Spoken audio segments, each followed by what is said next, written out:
On y va? D'abord, on allume les buzzers de Mimi, Alexandre, Hélène et Yoann. Première question. Dans les années 60, quel type de vêtements féminins s'arrêtant, Hélène? La mini-jupe? Oui, dans les années 60, bah oui, la Révolution. Quel type de vêtements féminins s'arrêtant à la mi-cuisse est popularisé par la Britannique Marie Quant et le Français André Courage? C'est Courage qui popularise la mini-jupe chez nous. Pour 2 points en 2019 en bande dessinée. Quel personnage d'inventeur barbu inspiré, Yoann? Tournesol? D'un savant de la Renaissance, Mimi? Léonard? Joli, exactement. Et le héros de l'album Génie, Vidi, Vinci, Léonard. 2 points, Mimi, Léonard. 3 points sur cette question. Écoutez bien, l'Angleterre est un empire, l'Allemagne un pays, la France est une personne. À quel célèbre historien du 19e, auteur du monumental Histoire de France, Mimi? Michelet? Jules Michelet, encore une bonne réponse. Doit-on cette citation? Qui est belle d'ailleurs. Michelet disait donc de la France, l'Angleterre est un empire, l'Allemagne est un pays, la France est une personne. 5 points pour Mimi en 2 bonnes réponses. Quel quartier d'affaires de l'Ouest parisien doit son... La Défense. C'est la Défense, quartier d'affaires de l'Ouest parisien. Le saviez-vous, Yoann? Quel quartier d'affaires de l'Ouest parisien doit son nom? Vous savez d'où vient le nom de la Défense? Je pense qu'on est beaucoup à l'ignorer en fait. Moi, je l'ai appris en préparant l'émission. Doit son nom à la statue érigée à la gloire des soldats qui défendirent la capitale durant le siège de 1870. Waouh. La Défense, ça vient de là. Voilà, le quartier de la Défense. Et la statue en bronze que j'évoque, elle est baptisée la Défense de Paris. Et maintenant, écoutez ceci. Un an d'amour,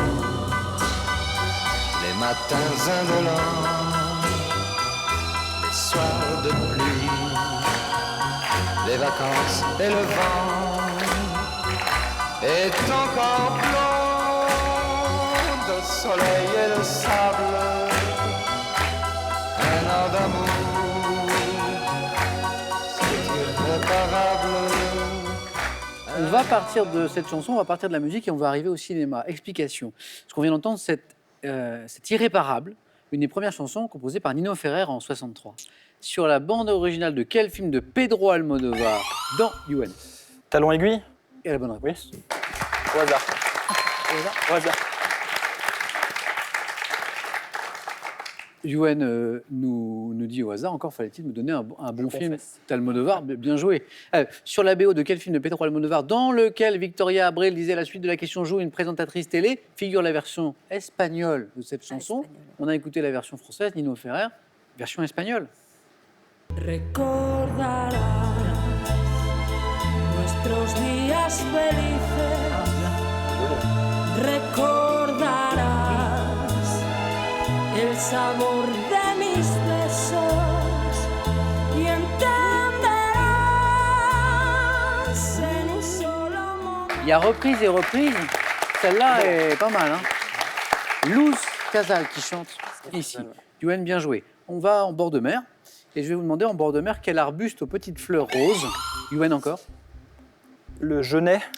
En grappe, pouvant être parviflora ou ramosissima. Hélène? Les oyates? Non. Ramosissima est souvent Mimi. La bruyère? Utilisé comme brise-vent, Alexandre. Rose trébière? Non. C'est bien, on a fait un peu de botanique. Le tamaris, avec ce petit S qui se prononce à la fin, le tamaris. Tamarix avec un X, ça marche aussi à la fin. Lors d'une course, alors là, écoutez bien. C'est bien une question, vous allez comprendre pourquoi. Lors d'une course, à quelle place vous retrouverez-vous si vous dépassez en même temps les concurrents classés, Yoann? Deuxième, évidemment. C'est ça? Vous allez taper dans mes fiches, Yoann, ou pas? Non, mais dites-le, Yoann, si vous allez jeter. Comment vous pouvez savoir ça? Ah, il y a une blague, si vous doublez le deuxième, tout le monde pense qu'on arrive premier, mais en fait, on finit deuxième. Waouh. Deuxième, oui. Alors moi, je connaissais pas la blague. Si vous faites une course et vous doublez le deuxième, vous arrivez à quelle place? Les gens pensent premier. Premier. Mais en fait, non, on arrive deuxième. Bien on joué. double deuxième. Alors je pose la question, parce que Yoann connaissait la blague. Lors d'une course, à quelle place? Si vous connaissez les blagues, Yoann, ça va plus. Ah, désolé. Lors d'une course, bravo. À quelle place vous retrouverez-vous si vous dépassez en même temps? On avait un petit peu les concurrents corsés, les concurrents classés 3e et 2e. Là, on a envie de répondre premier.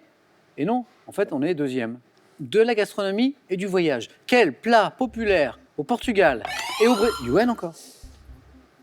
Non, ça me revient pas. Et au Brésil, Mimi. La feijoada. Exactement, bravo. La feijoada.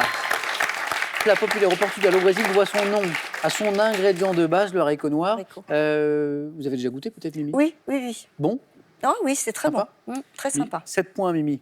En tête, bravo. Feijoada.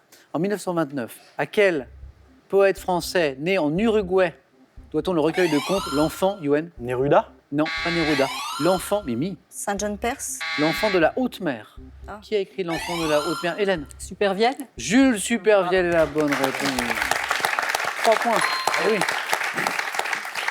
J'ai l'impression que Mimi, ça vous était revenu. Hein, Supervielle. Hélène, bien joué. Jules Supervielle, donc né en Uruguay, ce poète français. De quel animal le naturaliste Buffon a-t-il dit qu'il était la plus noble Mimi? Le cheval. Noble conquête de de l'homme, l'homme. cheval. Bien joué. Bravo. On connaît la phrase, mais c'est Buffon, le naturaliste, qui l'a dite. Et maintenant, tous les 4 et à la maison, regardez cette image. Oh. En génétique, quel nom porte cette représentation photographique, Yuen? Le cariotype? Et la bonne Ah, bravo. réponse, oui, le cariotype. Cette représentation photographique des chromosomes d'une cellule, réunis par paire, classés par dimension, hop, tout ça, c'est le cariotype. Précisément ici, c'est un cariotype féminin. En 1982, quelle ville est devenue la capitale du Nigeria, Yuen? Lagos. À la non, c'est suite l'autre. de Lagos. C'est l'autre. Je l'ai. Donc c'est l'autre, dites pas Yuen, parce que Je dis rien. Abuja? c'est Abuja, exactement. Donc Lagos, en français, Lagos, hein, C'est l'ancienne. en VO. Et la ville qui est devenue la capitale après Lagos, en 82, c'est Abuja. Quelle variété de calcédoine a donné son nom à un type de bille? Mimi? La gâte. Mimi, bravo. Et vous êtes qualifiée Merci. pour la deuxième manche. Très bien.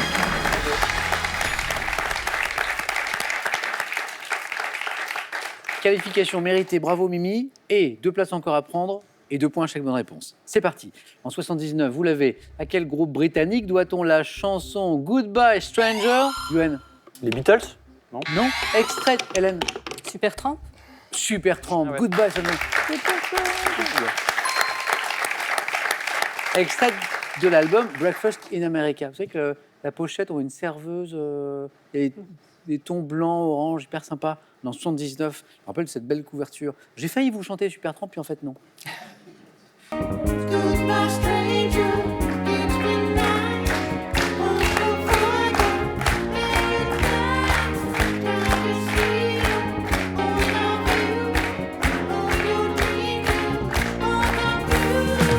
Goodbye, stranger. Goodbye, dream. Will we ever meet again? C'est vrai que quand on se dit je vais chanter le Supertramp, il faut être sûr de soi, hein, parce que ça monte très haut. 6 points Hélène, 6 points Yuen. Allez Alexandre. On remonte un petit peu dans le temps, on reste en France. Le 21 septembre 1948, quel boxeur français devient... Cerdan? Ouais, c'est Marcel Cerdan, bien joué. Champion du monde des poids moyens en battant Tony Zale. Marcel Cerdan, le grand, à Delphes. Comment appelait-on la prophétesse Yuen? La Pity? C'est la fameuse Pity, oui. Yuen, vous êtes en deuxième. Bien joué. Hein.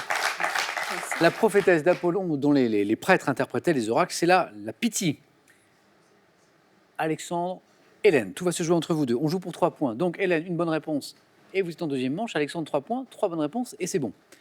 En art, quelle technique picturale consistant à utiliser de la peinture délayée à l'eau, légère, Hélène? L'aquarelle. Ben oui, c'est l'aquarelle. Et vous êtes donc qualifiée, Hélène, pour la deuxième manche. Bon, bah, Ajoute Alexandre. le score n'est pas décollé. Mais ça s'était pas du tout passé comme ça la dernière fois. Ah bah, les saisons changent. Ben oui, effectivement. Oh, zut. Bon, Alexandre, on remet ça dans pas trop longtemps. Oui. On va pas en rester là. En tout cas, merci encore pour votre accueil. Mais non, mais c'était un peu trop court à mon goût, mais tant pis. Alors à très bientôt, Alexandre. Bon retour à Créteil. Merci encore. Bon vent avec ce média en ligne Merci qu'on a évoqué beaucoup. tout à l'heure. Et puis ce cadeau est pour vous. Pearl vous offre un bon d'achat de 150 € pour vous offrir par exemple une tablette ou un téléphone sur son site pearl.fr. Pearl, au cœur de l'innovation. Imaginez un dîner entre copains dans un jardin magnifique. Avec sa plume aussi tranchante qu'élogieuse, Jean-Pierre Coff vous dit tout sur ses produits coup de cœur, ses produits coup de gueule et les arnaques à éviter.